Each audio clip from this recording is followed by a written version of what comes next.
Mercredi 24 mai 2023, Tina Turner est décédée paisiblement à son domicile près de Zurich, en Suisse, auprès de son mari Erwin Bach.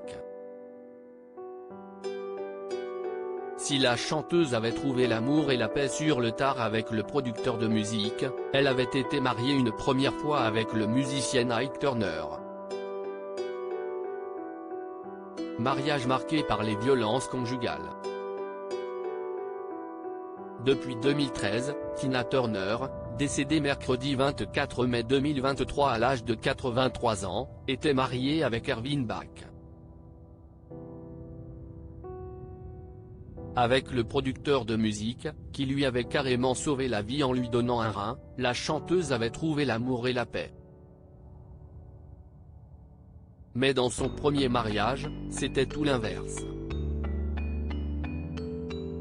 Anne-Mae Bullock, de son vrai nom, avait rencontré le musicien Ike Turner après la naissance de son premier enfant Craig, né en 1958 de sa relation avec le saxophoniste Raymond Hill. Ensemble, ils avaient eu un fils en 1960, et ils s'étaient mariés en 1962. Jusqu'en 1976, Tina Turner avait subi les abus d'Ike Turner, jusqu'à prendre la fuite. Un mariage marqué par les violences conjugales qu'elle avait racontées dans son autobiographie My Love Story. Tina Turner abusée par son mari, je me disais que la mort était la seule issue. Ma relation avec Ike a été vouée à l'échec le jour où il a compris que j'allais devenir son gagne-pain, écrivait-elle. Et d'expliquer, il avait besoin de me contrôler, économiquement et psychologiquement, pour que je ne puisse jamais le quitter. Il a d'abord été violent verbalement. Puis il a commencé à me frapper avec un embauchoir à chaussures en bois. Comme il jouait de la guitare, il ne voulait pas utiliser ses mains pour me frapper. Tina Turner racontait notamment ce qu'elle subissait alors qu'elle était enceinte de Ronnie. J'étais tellement choquée que j'ai commencé à pleurer. Ike m'a ordonné de monter sur le lit. Je le détestais à ce moment.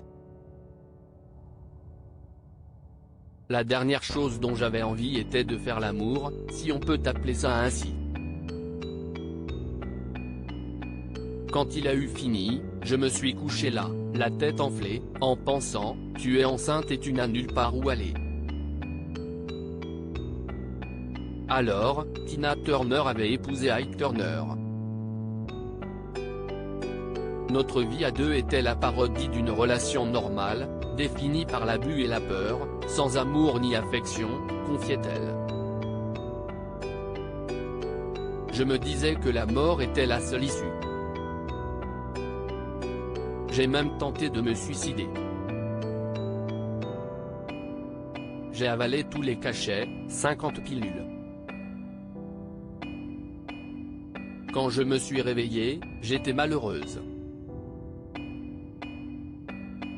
Mais je suis sortie de l'obscurité avec l'envie de survivre. Elle était partie, avec ses deux fils, et les deux fils d'Ike Turner qu'elle avait officiellement adoptés. Mais Tina Turner n'était pas la seule victime du musicien. Ike Turner, mort en 2007, a été accusé de viol par une autre femme, des années après son décès. Ike Turner accusé de viol après sa mort. P. Arnold, choriste du groupe The Weeknd, a gardé le secret pendant 60 ans. En 2022, dans son livre Survivante de la Soul, elle a révélé avoir été agressée sexuellement par Ike Turner, au milieu des années 1960. Dans une interview accordée au Télégraphe, elle a indiqué qu'elle avait été piégée dans une pièce et violée. Viol dont elle ne pouvait pas parler, de peur de voir sa carrière sabotée. Quest. Ce que j'aurais pu dire? C'était affreux.